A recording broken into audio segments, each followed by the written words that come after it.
Feeling good out there? That's right.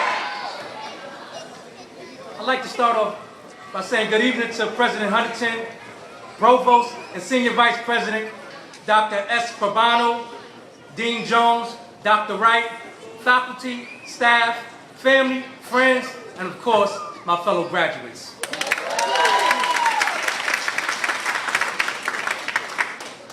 I'd like to begin with a speech and a quote from the great orator, author, and educator, Booker T. Washington. He said, "Success is to be measured not so much by the position that one has reached in life as by the obstacles which he has overcome."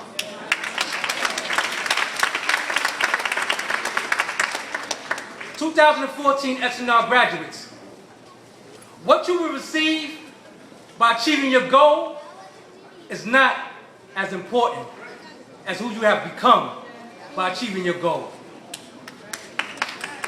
Today, you have become a role model, a mentor, another strong pillar within your community. Yes, you, my fellow graduates, you have overcome adversity, doubt, and fear.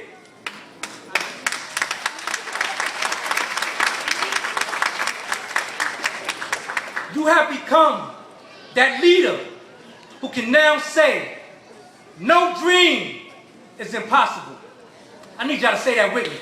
No dream is impossible. That's right. You put in that work.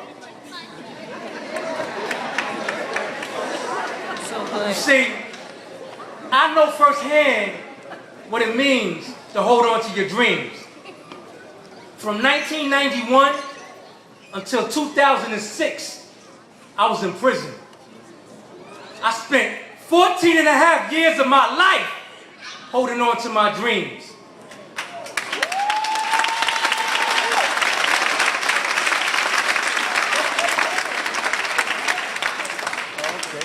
In 1994, when they took college out of prison, it was at that moment that I said, I refuse to become another statistic.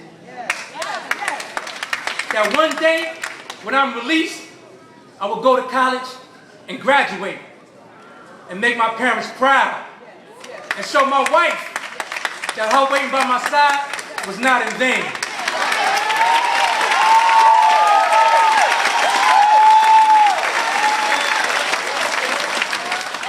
Today, May 14, 2014, that dream has become a reality.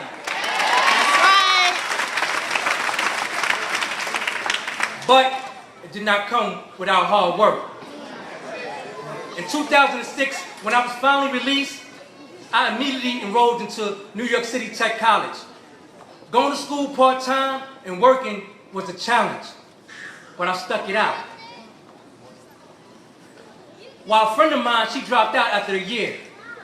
And fast forward 3 years later, I saw my friend, and she said, "Anthony, I'm graduating with my bachelor's degree from the College of New Rochelle School of New Resources." She went on to tell me that it was an amazing school and the teachers were the bomb. I was so impressed that I was like, wow. She went on to tell me that you could get credits for your life experience, and it was the only school where you can earn 6 credits per semester.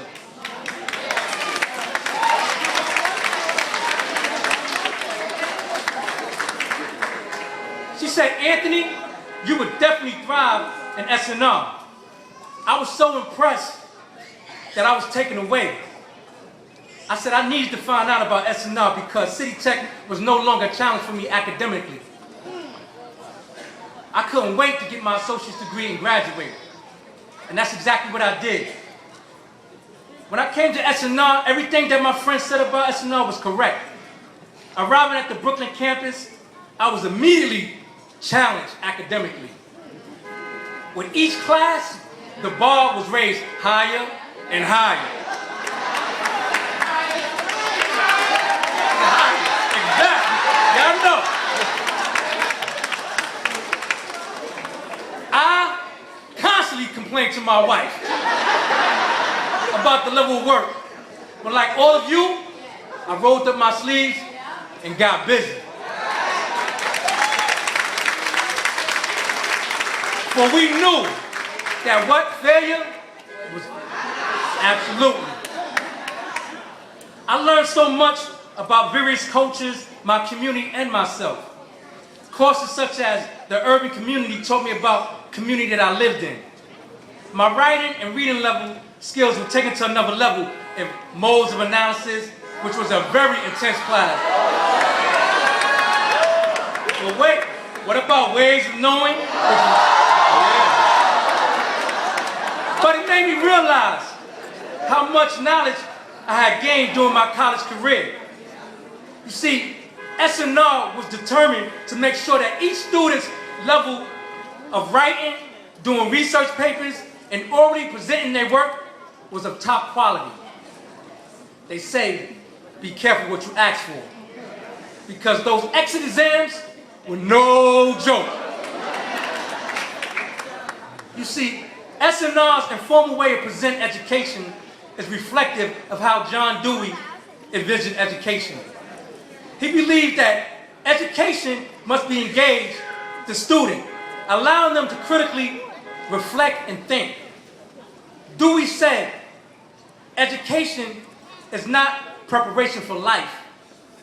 Education is life itself. Thus, our educational journey has made us all scholars with the necessary tools to make a difference in this world. This is why I want to thank the College of New Rochelle for providing the adult student a school in Brooklyn where we could thrive while fulfilling our dream. I also want to thank the entire faculty of S&R. To some of us, you were more than our professors. You were our mentors.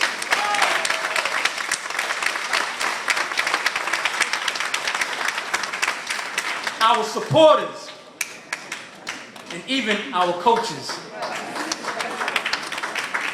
Without your encouraging words, without your patient ways, without your commitment and love for teaching, many of us would not be here today.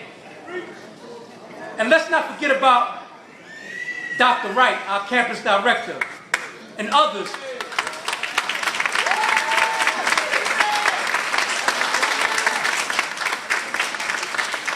Dr. Wright and others who didn't just come in and sit behind a desk. They visit classes, engage students in the hallway, and welcome suggestions to make this campus better. And that's what a true leader does. So we thank you all.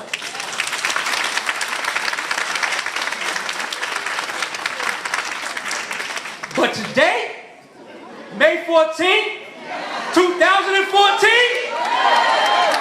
it's about the scholars.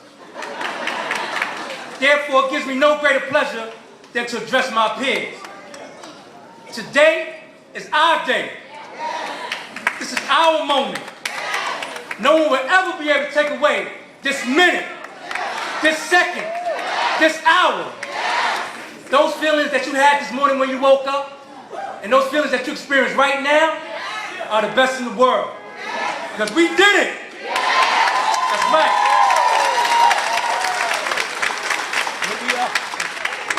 We crossed that finish line, but our journey is not over. This ceremony signifies the beginning of our work. As scholars and as leaders, we must go on. Today, I need for you to make a pledge with me. Can we do this? I need for you to repeat after me. Today, I make a pledge. To those who paved the way before me. I will continue to pass the knowledge forward. To our children. To our brothers. To our sisters. And to our community. Yes. Let's continue. Okay, I want y'all to dance with me, but that's okay. I feel your energy. I feel your energy. Yes. Let's continue Need to wrap it up. to move forward as that beacon of light. Because when one of us shines, we all shine. In the words of our brother Malcolm X, education is the passport to the future, for tomorrow belongs to those who prepare for today. SNR graduating class of 2014, I salute you. Brooklyn, stand up!